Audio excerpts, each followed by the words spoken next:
Bonjour à tous. Aujourd'hui, on va travailler sur le chapitre 9, qui est celui sur la constante d'équilibre. Alors, ce qui est très important de comprendre, premièrement, on va regarder la première phrase. Dans le chapitre 8, il était question des conditions nécessaires pour qu'un système à l'équilibre ait lieu. Ça, c'était le principe de Le Chatelier. Dans le chapitre 9, on va voir différentes constantes, dont la première qui va être la constante d'équilibre. On va regarder ici le point 2. Selon la loi de l'équilibre chimique ou la loi de l'action de masse, il existe un rapport constant entre la concentration de tous les réactifs, la concentration des produits et, moi je vais rajouter, la stoichiométrie.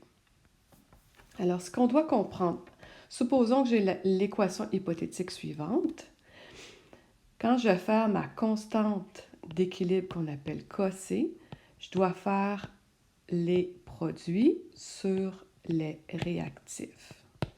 Alors, si je regarde, le petit chiffre qui est placé devant, la petite lettre qui est placée devant représente la stoichio, puis la grande lettre qui est placée après, ça représente, dans le fond, la concentration qu'on va vous dire. Fait que si je plaçais ma constante d'équilibre pour cette équation-là, je prendrais la concentration de C à l'exposant C multiplié par la concentration de D à l'exposant D sur la concentration de A à l'exposant A fois la concentration de B à l'exposant B.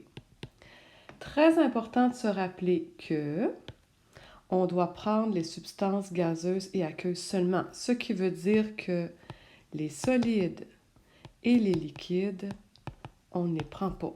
Alors, on ne les écrit même pas.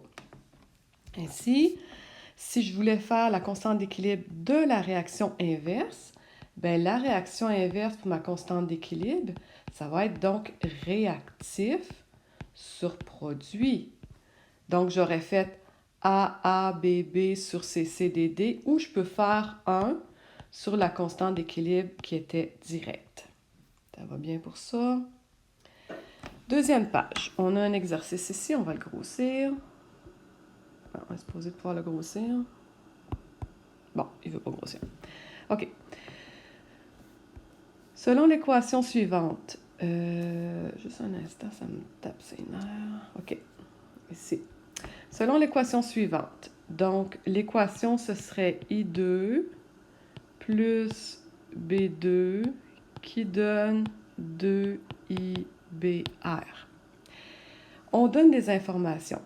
C'est écrit dans un ballon de 2 litres. Ça contient 0,024 mol de, ça doit être I2, 0,05 mol de BR2, 0,38 mol de IBR.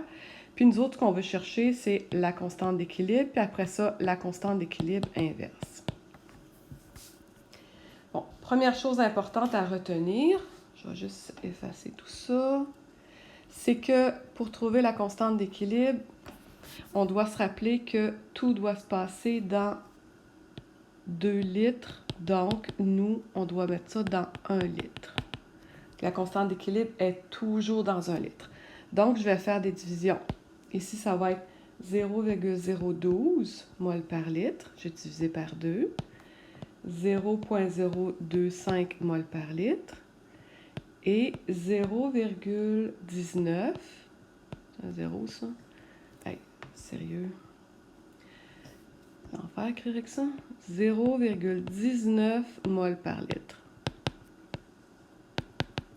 OK, je vais placer ma constante. Pour placer ma constante, je vais faire KC.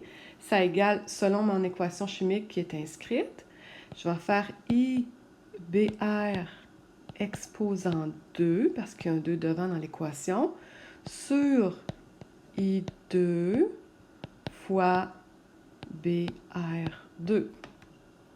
Donc, IBR, l'équation pour IBR, la concentration, c'était 0,19. Donc, je vais faire KC va être égal à 0,19 à la 2 sur mon I2, ça donnait 0,012 multiplié par 0,025. On va mettre nos parenthèses pour être sûr de le faire comme il faut. la constante d'équilibre va donner 120,33 et il n'y a pas d'unité pour la constante d'équilibre. Parce que c'est des moles par litre divisé par des moles par litre, il n'y aura pas d'unité. La deuxième question, c'est de trouver ici la décomposition du HBr, du IBr, pardon. La décomposition du IBr, c'est comme si je faisais le cossé inverse. Parce que l'équation qui est inscrite ici, I2 plus BR2 qui donnait 2IBr, c'était mon équation pour la formation, parce que j'ai formé du IBr, mais si je décompose, je le lis à l'envers. Je fais ça ici qui va donner I2 plus BR2.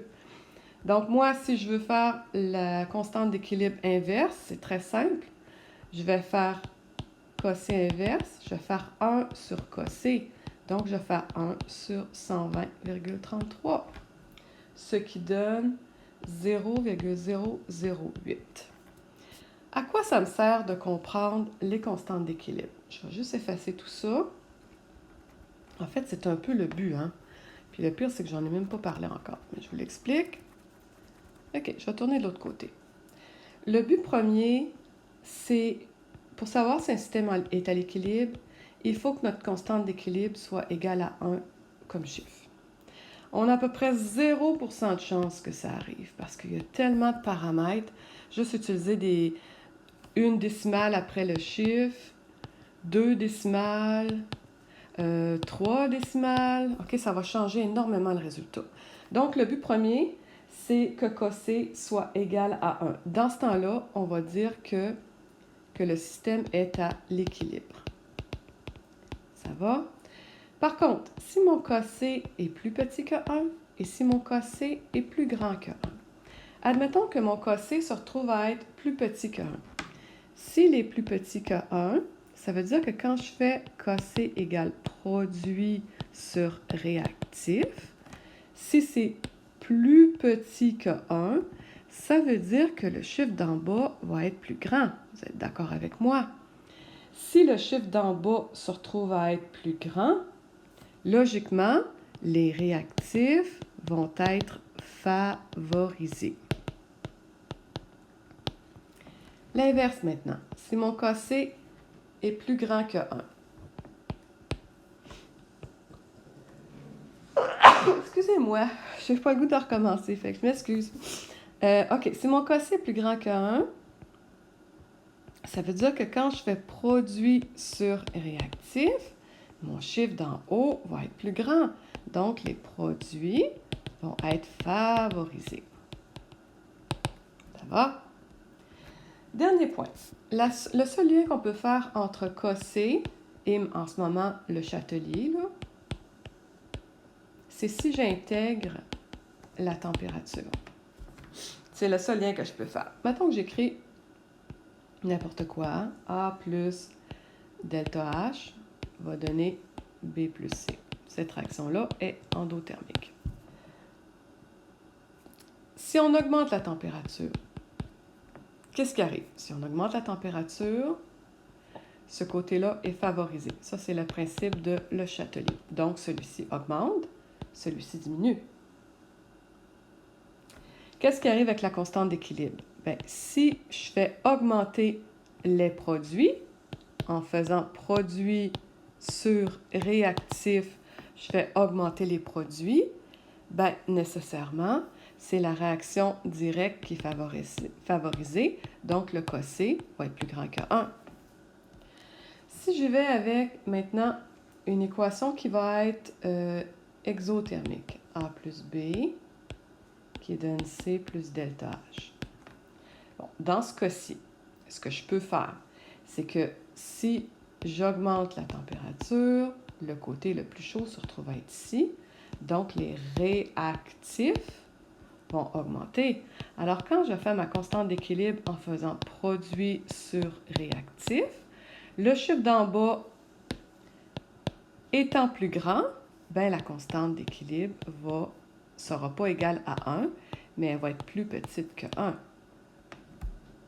Merci beaucoup. Bonne journée.